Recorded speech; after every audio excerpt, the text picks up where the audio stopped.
పెసర మినుము రెండిట్లో కూడా పల్లాకు తెగులు అనేది సమస్య కాబట్టి ఈ యాసంగిలో మనము పల్లాకు తెగులను తట్టుకునే మినుము రకాలను ఎంచుకోవాలి.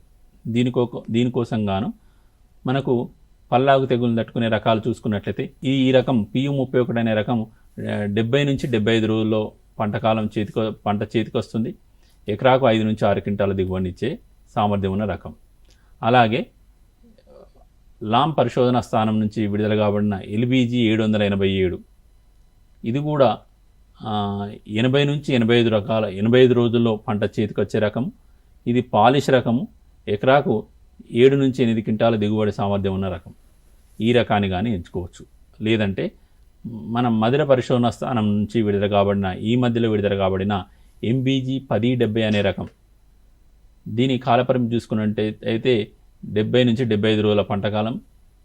ఎకరాకు మనకు సుమారుగా 6 నుంచి 7 క్వింటాల దిగుబడి సామర్థ్యాన్ని ఇచ్చే రకము.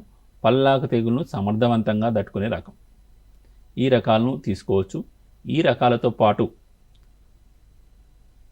ఘంటసాల పరిశోధనా స్థానం నుంచి విడుదల కాబడిన GBG 1 కానీ TBG 104 కానీ ఈ రకాల విత్తనాలు అందుబాటులో ఉన్నట్లయితే ఆయా పరిశోధనా స్థానాల నుంచి కానీ లేదంటే మనకు జాతీయ విత్తనాభివృద్ధి సంస్థ నుంచి కానీ విత్తనాన్ని సేకరించుకోవచ్చు.